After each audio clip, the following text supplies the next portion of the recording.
Срочный призыв. Окружение Путина просит остановить войну. Обстрел 30 крупнейших центров страны.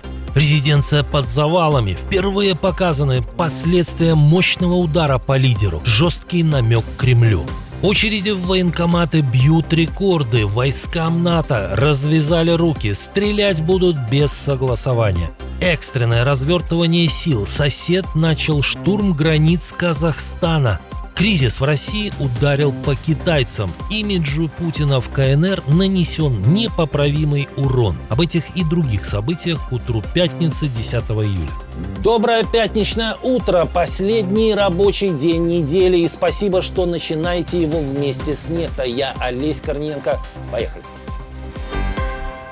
Окружение Путина призывает его остановиться хотя бы на линии боевого столкновения. Об этом сообщает Reuters со ссылкой на источники, близкие к Кремлю. Но Путин не собирается останавливаться. По данным агентства, он по-прежнему считает полный захват Донбасса своей принципиальной целью, даже несмотря на замедление наступления, растущие потери, проблемы в российской экономике и призывы Дональда Трампа к миру. Собеседники Reuters не исключают, что уже в ближайшие месяцы Россия может усилить боевые действия. По оценкам западных аналитиков, такой сценарий может потребовать от Кремля новой волны мобилизации, которую по утечкам оценивают в 1 200 000 человек. Эта эскалация может выразиться в обстреле 30 крупнейших промышленных центров Украины, а следующим этапом могут стать удары по европейским заводам, производящим оружие для Киева. Кроме того, в планы Кремля могут входить атаки на базы НАТО в странах Балтии и Румынии.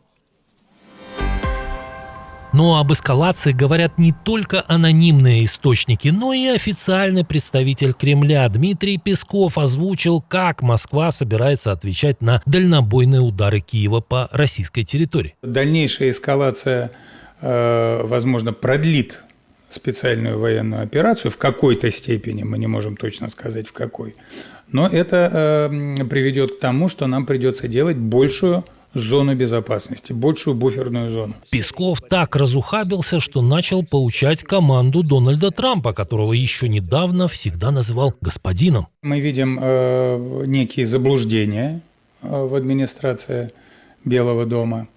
Заблуждения относительно того, что путем эскалации, путем военного давления можно способствовать выходу на мирный трек урегулирования. Это ошибочное суждение.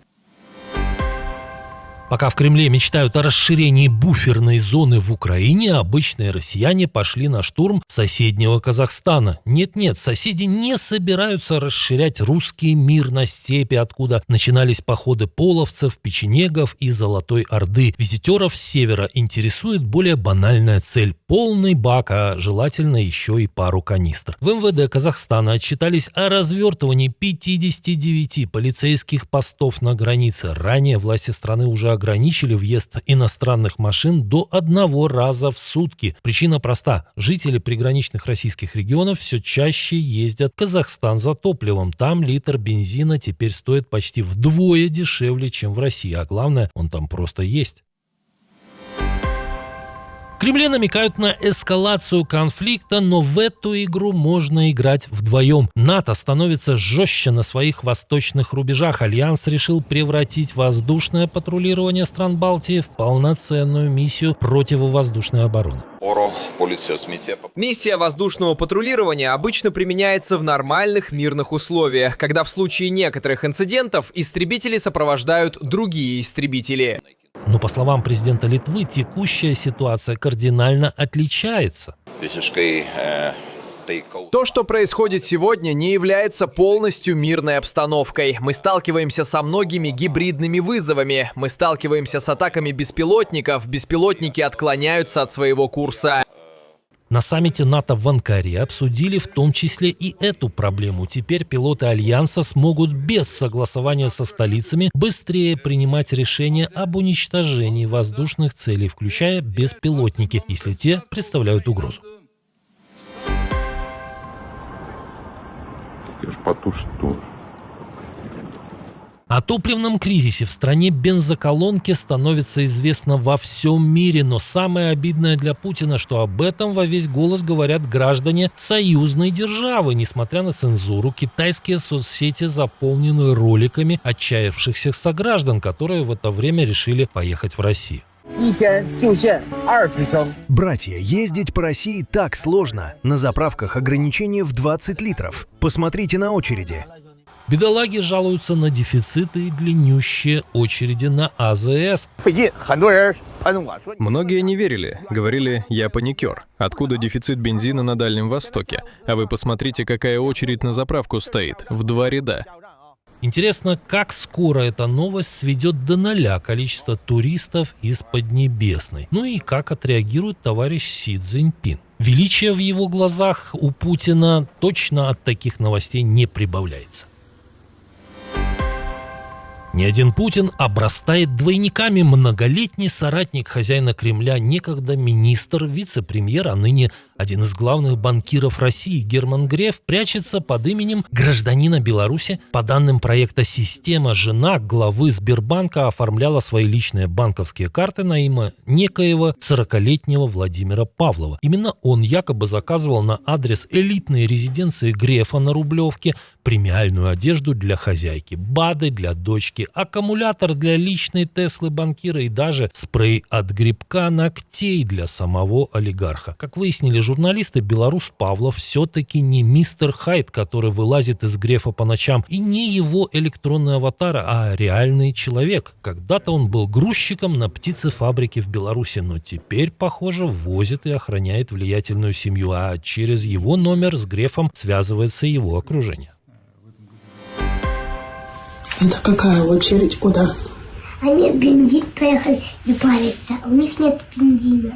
Пока в России уже дети играют в очередь на заправку, стали известны масштабы падения производства дизеля. Украинские удары по российским НПЗ начинают менять топливный баланс страны. Россия фактически лишилась экспортного запаса дистоплива. Как сообщает Reuters, если раньше российские заводы выпускали дизеля примерно на 40% больше, чем потребляла сама страна, то теперь производство упало почти до уровня внутреннего спроса, то есть свободных объемов для экспорта практически не осталось. Одновременно выпуск бензина сократился примерно на 25%. Ситуацию усугубляют новые остановки крупнейших предприятий. Только в июле прекратили переработку Нижегородский, Омский, а теперь и Саратовский НПЗ. Правда, у некоторых россиян дефицит топлива вызывает приступ любви к старшему брату. Уважаемое мое государство, я вас так сильно обожаю. Я обожаю Россию, я обожаю нашу власть. Я обожаю, как бы это ни звучало лицемерно, да, но я стоплю за Путина. Последствия будут очень серьезные. Кандидат в Пригожины жив и даже на свободе. Бывший российский военный Александр Лунин, который ранее заявлял, что армия может развернуть оружие против Кремля, после 11 суток административного ареста записал новое видео. Он сообщил, что уже находится в Москве. Чутка схуднул, подзарос. И, похоже, одумался. Все посты с критикой Путина, которые набрали миллионы просмотров, Лунин из соцсетей удалил. А вот Z-блогеру Егору Гузенко, известному как 13-й, повезло меньше. После критики Владимира Путина из-за массовых отключений мобильного интернета его сначала объявили в розыск, и охота на бунтовщика длилась недолго. Блогера с несчастливым номером задержали по статье об экстремизме. По данным его соратников, в ближайшее время Гузенко могут отправить в СИЗО. Но пока неудавшимся организаторам нового похода на Москву везет больше, чем Пригожину. Европа продолжает охоту на российских шпионов. Больше к 7 годам тюрьмы приговорили бывшего заместителя координатора одного из региональных штабов Алексея Навального, Игоря Рогова, и его супругу Ирину к 3 годам заключения. По версии следствия, получив политическое убежище в Польше, Рогов сотрудничал с ФСБ, передавал отчеты о деятельности оппозиционных российских активистов за рубежом, а также собирал разведданные и участвовал в отправке посылки со взрывным устройством. Тем временем Италия решила выслать 2 российских военных атташе, которых подозревают в шпионской деятельности. Решение приняли вскоре после ареста 2 бывших сотрудников итальянской разведки, обвиняемых в передаче секретной информации российскому агенту. Англосаксы наконец-то занялись рупором кремлевской пропаганды, телеканалом RT, более известным под старым названием Russia Today. Его продюсера Джеймса Скотта задержали в аэропорту Манчестера, но после допроса отпустили. Подчиненный Маргариты Симонян утверждает, что британские следователи его допрашивали о связях с Россией и обвиняли в нанесении вреда Объединенному Королевству. Самолет для Арктики, которому нельзя летать в арктические морозы. Именно так выглядит новый российский Ил-114-300, который должен был заменить иностранные лайнеры на региональных маршрутах. И в нашем эфире рубрика «Аналогов нет». Как выяснили ведомости, Росавиация разрешила эксплуатацию самолета только при температуре от -9 до +25 градусов. При этом предыдущая версия Ил-114 могла летать от -30 до +45, а новый самолет еще и не сертифицирован для полетов в условиях обледенения, грозы и с мокрых или заснеженных полос. Именно этот лайнер власти собирались использовать в том числе на маршрутах в Якутии и российской Арктике. Но пока получается, что самолет для севера северной погоды просто боится. Ну, как говорится, никогда такого не было, и вот опять. В Эстонии желающих служить в армии оказалось больше, чем мест. Впервые за всю историю страны все новобранцы оказались добровольцами. Как сообщает эстонская общественная телерадиокомпания, с середины июля срочную службу начнут более 700 человек. При этом желающих было значительно больше. Еще 1500 добровольцев пришлось отказать из-за ограниченного набора. Им предложат поступить на службу позже. Такой результат в Таллине называют показателем высокой мотивации молодежи на фоне сохраняющейся напряженности в сфере безопасности.